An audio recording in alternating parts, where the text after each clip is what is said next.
Diego, un minuto. Vamos a grabar la clase de hoy, que hemos comenzado un poco más tarde. Pero bueno, la clase de hoy, literatura, política y poder, como todas las clases, las grabamos y las dejamos a disposición. Como habíamos tenido una pequeña discusión, debate previo, para los que van a ver luego la grabación, que no está allí, estábamos conversando, le quité la palabra a Diego, estábamos conversando acerca de este texto que es El fascista de Emilio Gentile y un reportaje que se le hizo acerca de este nuevo fenómeno político que a su vez en la clase anterior habíamos planteado con un signo de pregunta. ¿Es esto un retorno a o es esto una crisis de la democracia representativa? Son dos fenómenos distintos, son dos fenómenos que se superponen. Y como este texto va a ser parte de las dos evaluaciones que nos quedan, vamos a tratar de retomar lo que habíamos dicho antes de la grabación y ahora sí le vuelvo a ceder la palabra a Diego, que se la habíamos quitado. Diego, somos No, todo oído. no se ha quitado la palabra, profesor, simplemente se ha empezado a grabar. Bueno, para retomar justamente como estábamos hablando antes de la grabación, corríjame si estoy equivocado, pero me parece que la tesis que tiene el autor, Gentile, en su obra ¿Quién es fascista?, es la siguiente. Se toma actualmente el término del fascismo demasiado a la ligera. Para el autor, el fascismo es un producto histórico situado concretamente en el periodo de entreguerras en Europa, que presenta ciertas características que pueden ser compartidas por algunos tipos de gobiernos o partidos en la actualidad, pero que no por ello implica necesariamente tener que tildarlos de fascista. El autor se inclina, en cambio, por considerar que existen en las democracias actuales crisis de representatividad, pero que ello no implica necesariamente ser fascista. La pregunta que había generado todo este debate era la siguiente: si entonces el autor considera que estos surgimientos no son un resurgimiento del fascismo y que el fascismo en realidad es un producto histórico agotado y que no hay un temor de su resurgimiento, la pregunta que había generado todo esto era, bueno, entonces, ¿qué es el fascismo? Yo lo que planteaba es, bueno, creo que el fascismo se caracteriza por la militarización de un partido único, su intención de copar el poder del aparato estatal, de repente tener un control totalitario del Estado. El fascismo se caracteriza por una apelación a discursos de tipo irracional, en contradicción con la tradición intelectual europea basada en el racionalismo. Hay apelaciones de repente a lo que se llamaría el espíritu del pueblo, a lo que se llamaría eh, eh, conceptos mezclados con la biología, pero que no son tales, como el tema de raza, raza superior, raza inferior, esto es más propio del nazismo. El imperialismo, una incentivación de repente a la conquista militar de otros países, concretamente, bueno, en el caso de Italia, en colonias en África, en Etiopía. En fin, el autor sostiene que sin estos aditamentos no tenemos un fascismo, a lo sumo lo que habrá será una crisis de representatividad democrática. Y lo que yo sostengo es que, bueno, comparto en parte el planteo del autor en cuanto a no tomar el término de fascismo a la ligera, pero no comparto con el autor la idea de que lo que estamos viendo en la actualidad no es un resurgimiento del fascismo, sino que es una crisis de representatividad. Yo creo que estamos en presencia de un neofascismo adaptado a los tiempos que corren, porque no puede surgir el mismo producto histórico de hace 100 años en un mundo que está interconectado por redes, en un mundo de economía globalizada, en un mundo donde de repente ya no existe la Guerra Fría. En fin, creo que ese huevo de serpiente todavía está. Y podía eh, tomar la idea de este autor en un caso argentino, no de fascismo, pero sí, por ejemplo, con una frase que se suele escuchar muy seguido, que es decir, Perón era nazi. Me parece que ese podría ser un buen ejemplo del planteo que hace el autor. Decir que Perón era nazi es banalizar el nazismo. El nazismo fue un fenómeno muchísimo más complejo y tenía ciertas características que si bien pueden generarse similitudes en cuanto al autoritarismo, no podemos concluir que Perón era nazi. Si no invadís Polonia y no te pones campos de concentración, no sos nazi. Y Perón no invadió Polonia, no invadió Uruguay, no invadió Chile, no tenía esa ansia imperialista militar, por un lado, así que ya tenemos una diferencia importante. Y en segundo lugar, no hay un discurso de superioridad de raza, no hay un antisemitismo por parte de este gobierno. Es más, el ministro de Educación de Perón era un judío. Así que sí podemos decir que Perón era autoritario, sí podemos decir que había un régimen, sí podemos decir que eh, eh, el clima de democracia era formal, pero en cuanto a una democracia de participación de opositores y minorías, realmente era bastante más complejo. Pero no podemos decir que eran así. No hay tampoco características propias del nazismo, como por ejemplo la eliminación física y sistemática de un grupo humano. De ahí tampoco nos podemos ir al otro extremo y decir, bueno, Perón era un ejemplo de demócrata suizo que en sus tiempos libres, no sé, fabricaba relojes cucú. Tampoco nos podemos ir a ese extremo. El peronismo de esta época, el primer peronismo, es un fenómeno complejo y específico de nuestro país. ¿Era autoritario? Era autoritario. Los que vinieron después tampoco fabricaban relojes cucú y eran ejemplos de la democracia. Es más, el que fue a bombardear la Plaza de Mayo está lejos de ser un ejemplo democrático. Y se llenaba la boca hablando de venimos a traer la libertad y a terminar con el autoritarismo del tirano. Así que yo lo que creo es, bueno, cuando escucho este tipo de cosas, digo, veamos el cuadro completo, ¿sí? Aramburu tampoco era un demócrata, y los que vinieron después de él tampoco. Rojas no era un demócrata. Pero de ahí a decir nazi, y no. El nazismo es un fenómeno mucho más complejo y hay millones de seres humanos muertos, masacrados, torturados, que no nos pueden permitir banalizar el término. De esto, bueno, se ha ocupado Hannah Arendt, me parece, de una manera mucho más elocuente de lo que puedo plantear yo.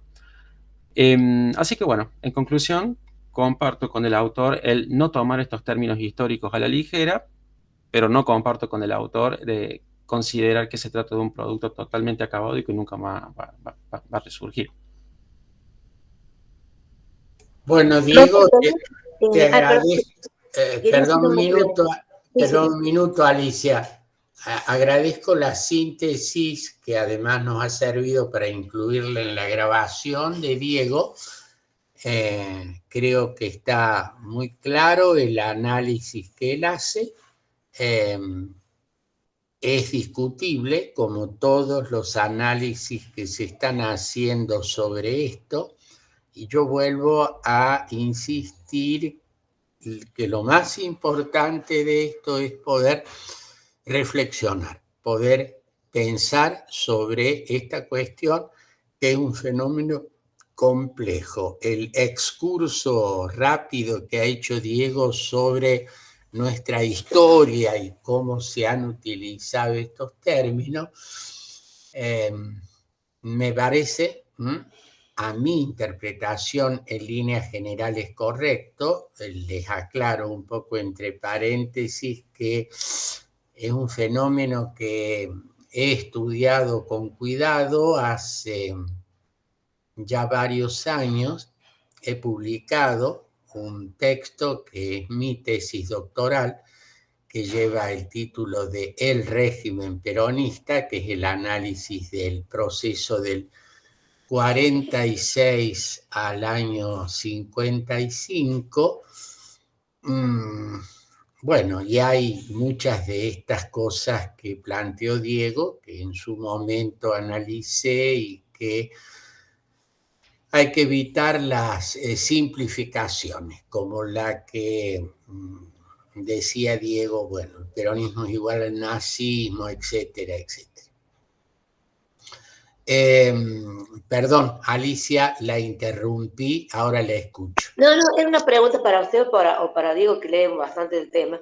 Esa candidata que ganó en Italia ahora, que dice que es nazi, pero no sé si era nazi o fascista, no sé si ustedes saben que ganó las elecciones. Bueno, Alicia... No dice que es nazi. Dice que es fascista en todo caso, porque es italiana. O sea, en Italia, hasta donde yo sé, prácticamente no se utiliza el término nazi para referir a esto. Este es un término que se utiliza mucho en Alemania cuando aparecen fenómenos como, por ejemplo, alternativa para Alemania, Alternative for Deutschland, creo que se llama. Ahí se utiliza el término neonazi. En el caso italiano se utiliza el término fascista o neofascista, porque básicamente es un fenómeno que nace en Italia. A quien usted hace referencia es a la diputada hoy jefe de gobierno, Meloni, que es la primera vez en Italia que hay una primer ministro mujer. Ella encabeza una coalición que es la coalición ganadora, una coalición heterogénea en la cual su partido es, diríamos, denominado o imputado como de neofascista. Esa es la situación en el caso italiano. Bueno, no sé si hay, hasta lo que hemos visto ahora, alguna pregunta. Si no la hay, quisiera que los que han entrado, que no son muchos más, sino María Victoria y Michelle Gabriel, han avanzado en algún tipo de lectura. Michelle sé que anda con el chat, no sé, María Victoria. Sí, buen día, Michelle. ¿Has logrado leer algo? ¿Estás leyendo algo más allá de los expedientes de la unidad judicial?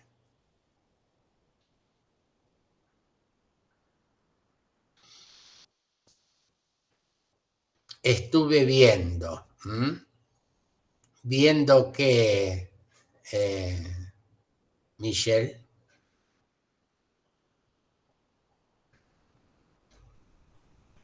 Unos textos que debía. Bueno.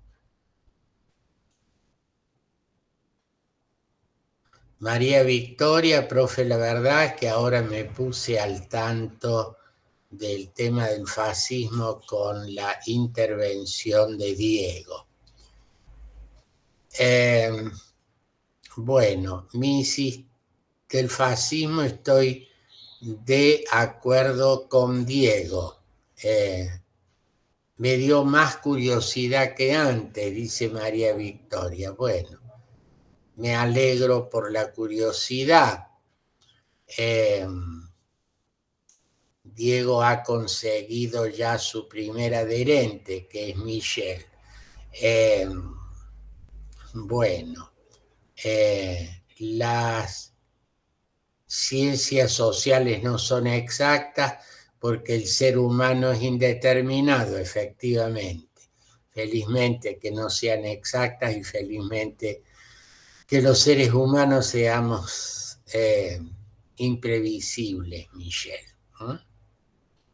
Tan imprevisibles somos los seres humanos que sueles ver muchas acciones y registrar seguramente en la unidad judicial, ¿no? Bueno, Michelle dice que no puedo afirmar que no pueda producirse nuevamente fascismo. Bueno, muy bien, es una opinión que tiene bastante cabida y bastante peso hoy. Yo les decía en esta clase y también les decía en las clases anteriores, y sigue la permanente cantinela acerca de la lectura. En primer lugar, porque sin la lectura en esta materia no podemos avanzar, y en segundo lugar, porque el calendario se nos viene encima. Es decir, recuerden ustedes que el semestre académico es formalmente cuatrimestre y que el cuatrimestre nunca son 4, sino que son 2 meses con una pequeña extensión. O sea, acá estamos en presencia de un neolenguaje. Entonces, yo les insisto en la necesidad de que avancemos en la lectura y también ahora en ver la película Historia de un crimen para poder llegar a el parcial del día 11 y a el coloquio final del día 22 en tiempo y forma. Ana Pisulín, buenos días. ¿Cómo andan las lecturas, Ana? Hola, profe. Y ¿Cómo más o menos, no he podido leer mucho, así que no puedo hablar mucho tampoco. Pero sí, ya me voy a interiorizar, profe, tengo muchas cosas, así que no es Bueno. excusa tampoco, pero No, bueno, ahí voy. No.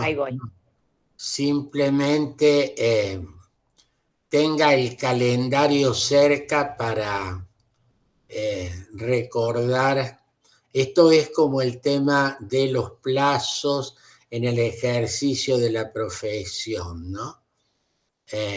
Vencidos los días de que le han corrido traslado de la demanda, no le podrá decir a su señoría, ay, me tocó un montón de cosas y no pude contestar la demanda, porque le van a poner por contestada la demanda. No, ya sé, profe, ya sé. Voy a Y tratar, por supuesto, esto es un poco leer. lo que yo les decía, medio en broma, medio en serio, que alumnos de derecho, el tema de los plazos, este entrenamiento de cuándo y cómo tenemos que entregar las cosas nos viene bien, porque el ejercicio profesional nos pone siempre frente a este tema de los plazos, ¿no? Calendario primero, reloj después, cuando aprovechamos las 2 primeras horas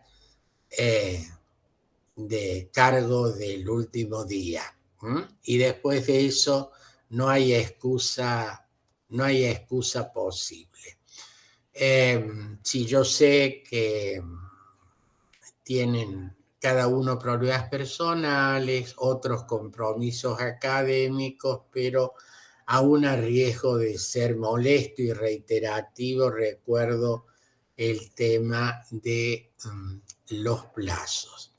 Entonces, recapitulando, estamos en definitiva viendo la problemática del poder, el derecho y la democracia en este siglo XXI frente a estos 2 fenómenos a los que hemos hecho referencia. Por un lado, y están llenas las redes sociales y los medios de comunicación, de eso que podríamos llamar genéricamente la insatisfacción ciudadana. O sea, el ciudadano que descree de la dirigencia política, mira con distancia y muchas veces con desprecio las instituciones y también esta aparición de fenómenos nuevos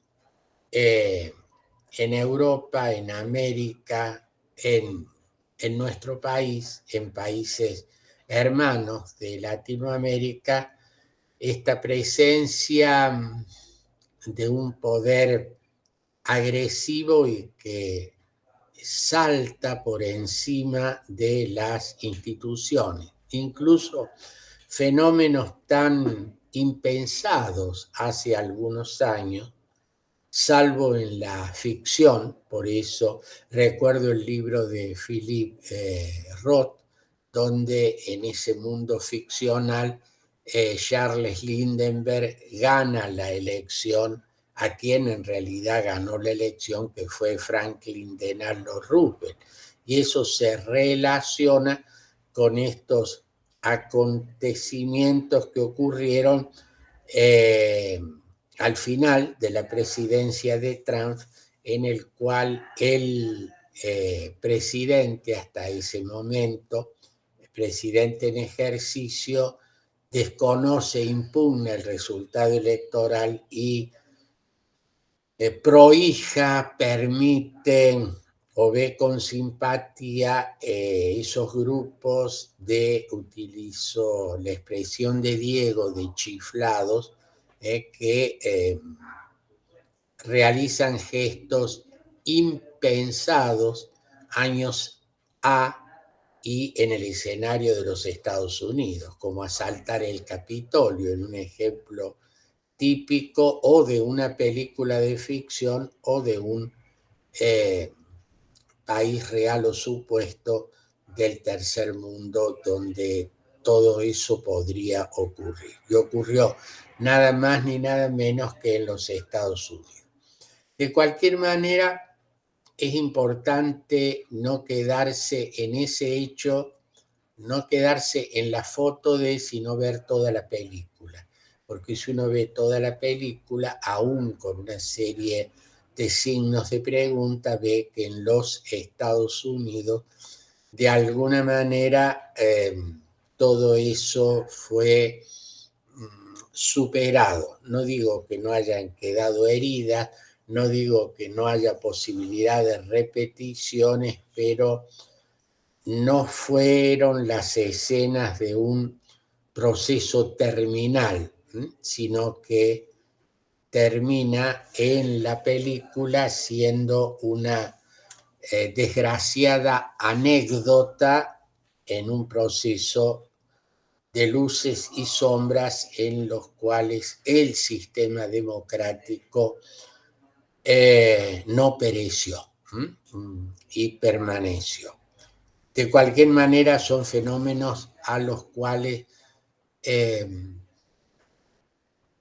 hay que prestarle atención. Ese texto, Diego, que es un buen lector, seguramente lo va a leer pronto, La conjura contra América de Philip Roth, es un texto ficcional, pero que tiene un gran impacto. Incluso el texto ha sido citado en un trabajo teórico sobre amenazas a la democracia hoy. Allí aparece citado el texto de Philip Roth. Bien, ¿hay algún otro comentario que ustedes, en función de lo que han podido leer, quieran hacer?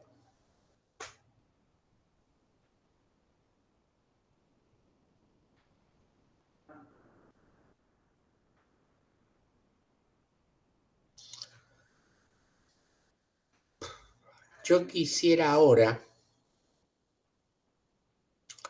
en algunos pocos minutos más, incorporar otro eje de discusión. Tiene que ver con el rol de los intelectuales en la política.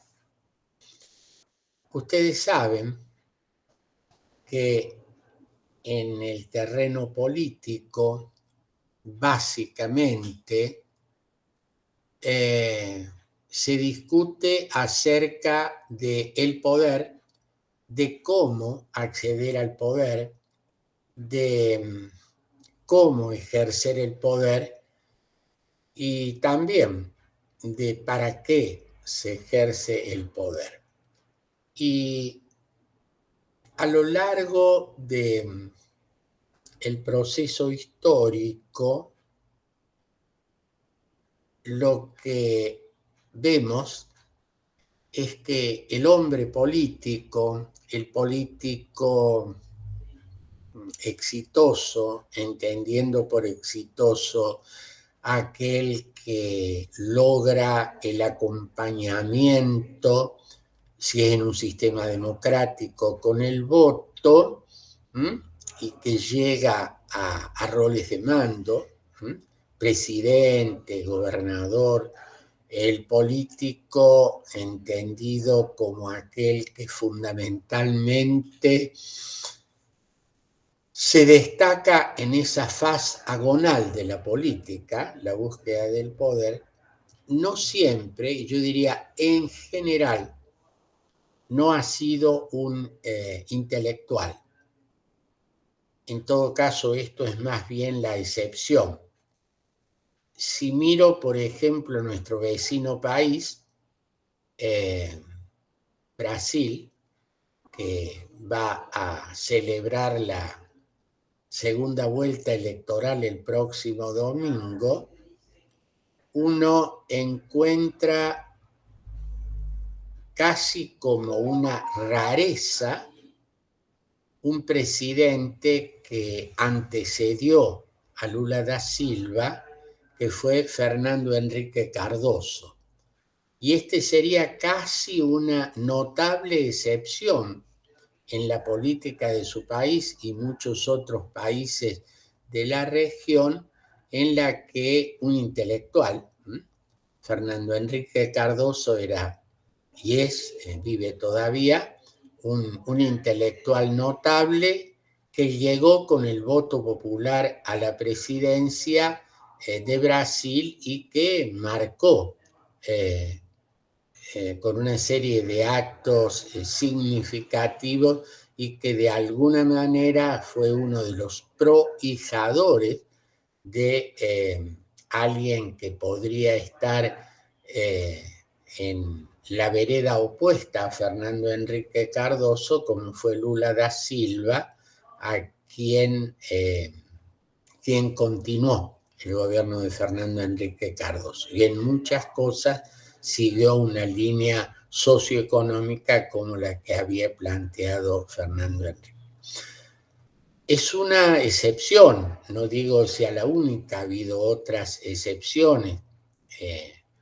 En Chile, por ejemplo, el presidente Eduardo Frei Montalva fue un notable intelectual, un hombre poseedor de una cultura significativa y demás, que tuvo un desempeño también significativo en su país, en el gobierno chileno. Pero en general nuestros políticos son hombres de acción, hombres, algunos de fortuna, otros con gran astucia y picardía, hábiles en conseguir la adhesión popular para llegar al poder y llegado al poder para mantenerse. Esto no excluye que haya algunas presencias significativas. Digo esto porque voy a hacer referencia a dos textos que están ubicados aquí en el grupo de Facebook.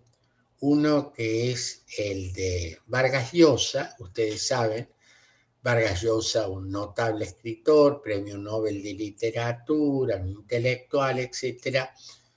En los 90 irrumpe en el escenario político peruano y disputa la presidencia de la República frente a un hasta entonces casi desconocido rector de una universidad más bien pequeña, de nombre japonés, Fujimori, y aquella disputa entre Vargas Llosa y Fujimori, dos verdaderos outsiders de la política, marcaron un momento en el cual un intelectual accedía o pretendía acceder, accedió Fujimori a la presidencia de la República. El otro ejemplo que está en uno de los textos que ustedes van a ver, se los voy a volver a marcar para que lo lean un poquito, es el de Václav Havel. Václav Havel fue un notable intelectual checo en la época de la antigua Checoslovaquia. Ustedes saben que el país luego se separó en dos países, la República Checa y la República Eslovaca. En aquel momento en el que en Checoslovaquia, promediando la década del 60, se produce un intento de modificar el sistema político de una matriz totalitaria con el modelo soviético, en aquel socialismo en libertad que terminó ahogado por la presencia de las tropas del Pacto de Varsovia que invadieron Checoslovaquia, depusieron al entonces gobernante, y allí aparece un grupo de intelectuales que critica fuertemente la acción de la Unión Soviética en ese país teóricamente aliado que pertenecía al bloque. Muchos de esos intelectuales pagaron su intervención con penas de cárcel. Uno de ellos fue Václav Havel, un notable intelectual checoslovaco que a la caída del comunismo en la República Checoslovaca será el primer presidente democrático. Y Václav Havel es una figura notable en la que un intelectual no solo llega al poder, sino que tiene en el ejercicio del poder en su país un desempeño notable y que marca toda una época. Es imposible pensar la naciente democracia checoslovaca sin la presencia de Václav Havel. Digo entonces que la presencia de los intelectuales en política o la presencia de políticos con una formación intelectual importante, claro, nos llevan a una pregunta que es una pregunta clásica, ¿no? ¿Cuál es la relación entre el saber y el poder?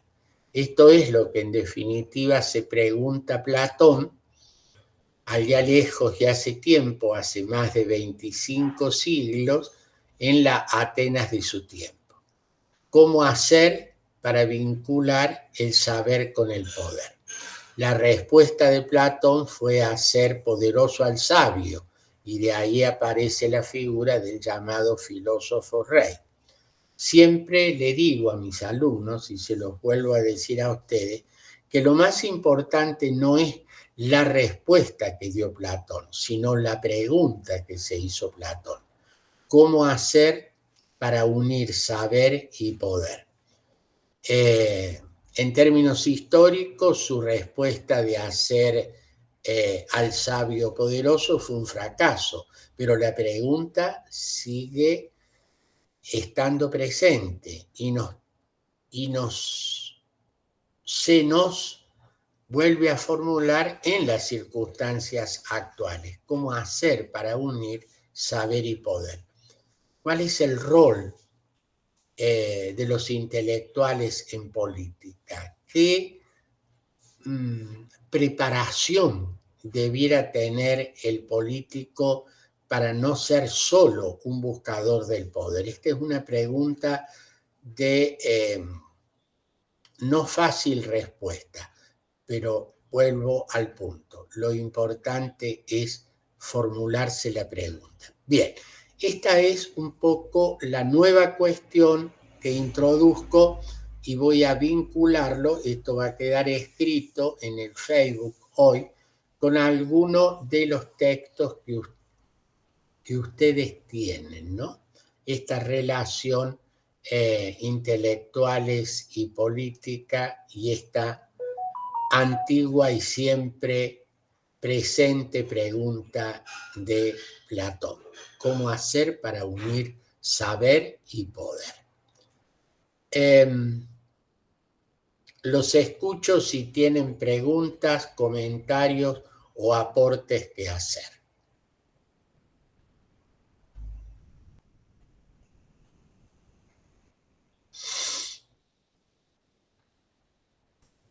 No, bueno, solamente quería leer un fragmentito de un autor que analiza la cuestión de las masas, ¿sí?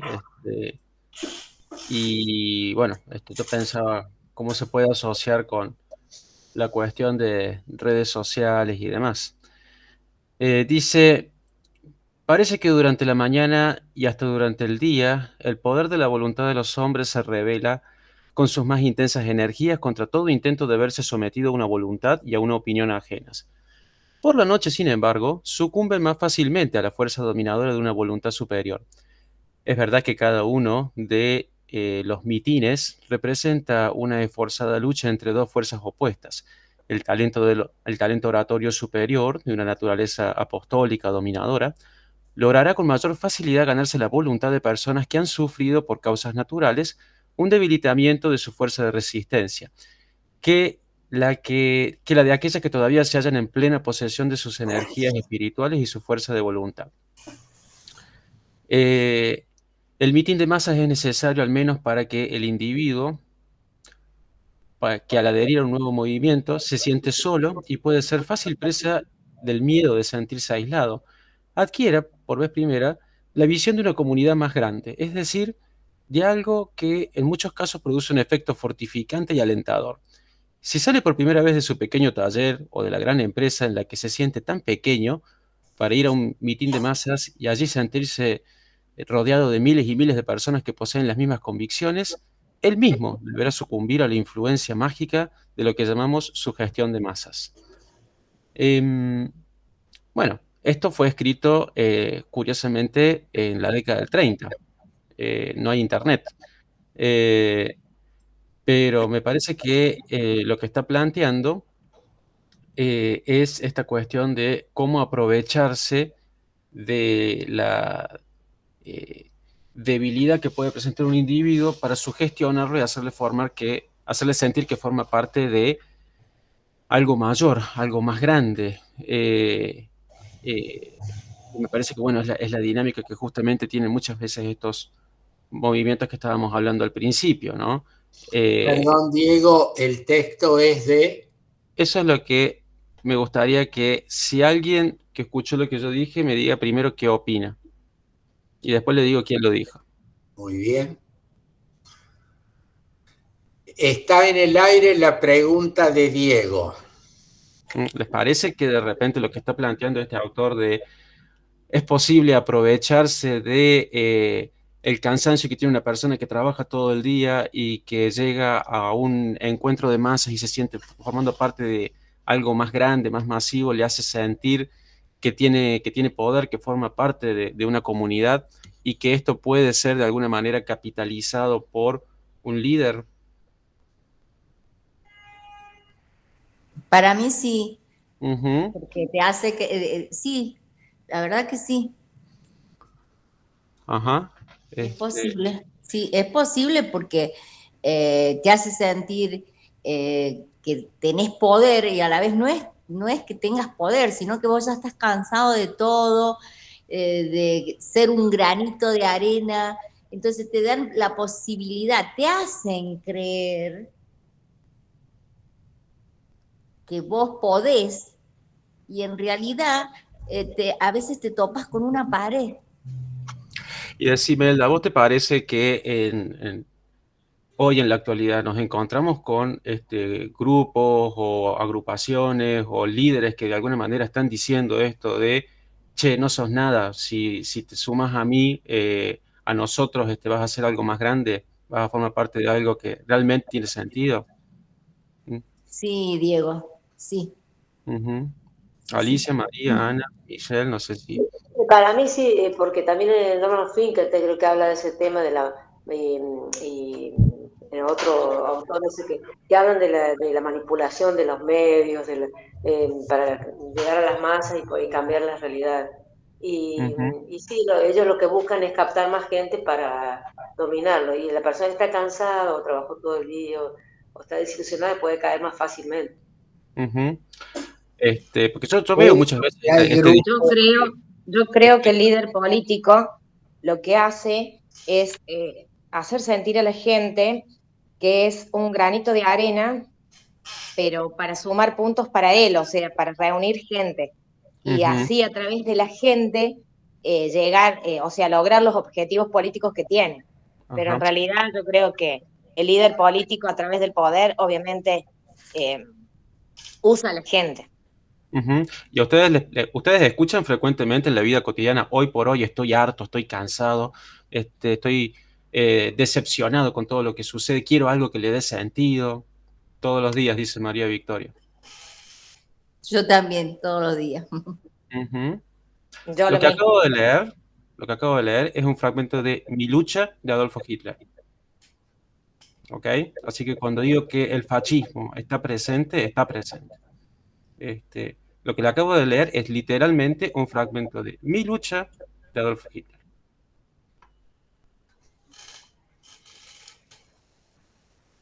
Bueno, ha sido muy, muy astuto, Diego, porque nos ha llevado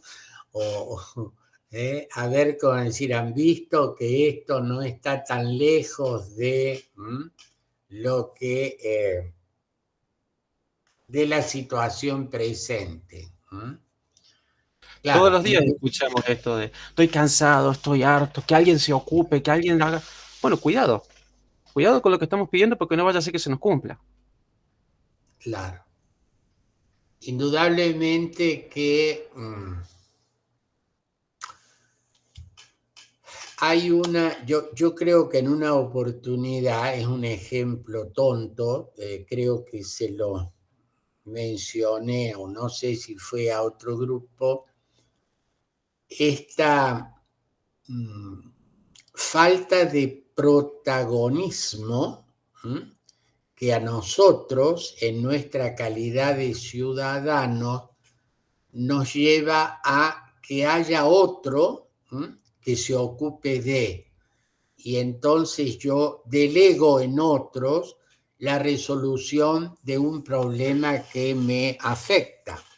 El ejemplo que les voy a proponer, o a lo mejor lo escucharon, ya no sé si fueron a ustedes.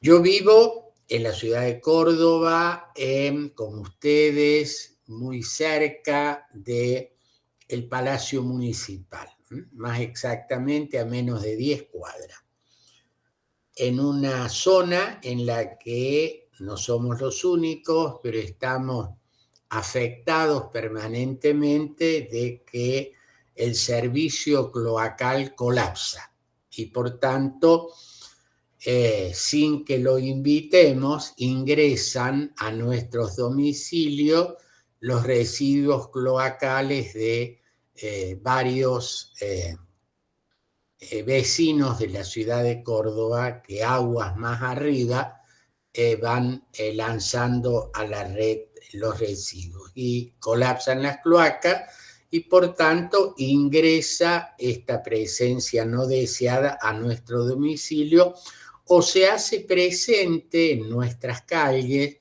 que se convierten en pequeñas Venecias que no tienen el encanto visual de Venecia, tienen sí una cierta aroma, aguas estancadas, por no decirlo de una manera más brutal,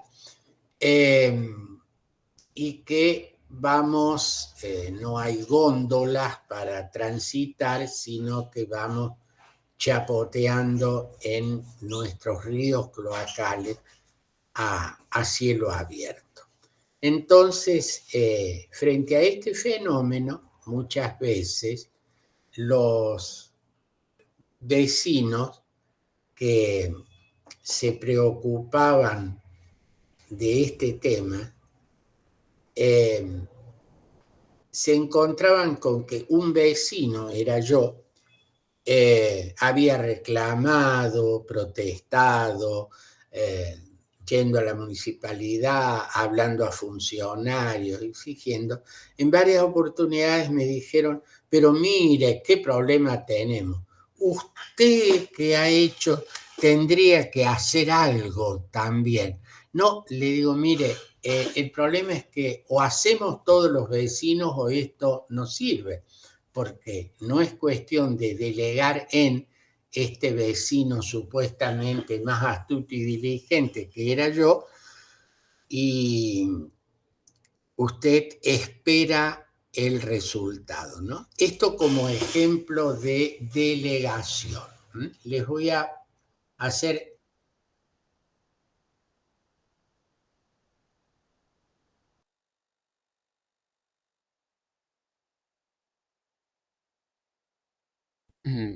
Profe, se le cerró el micrófono y la cámara.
Bueno, chicos, ¿me pueden hacer un favor? ¿Te pueden avisar al profe que me tengo que retirar?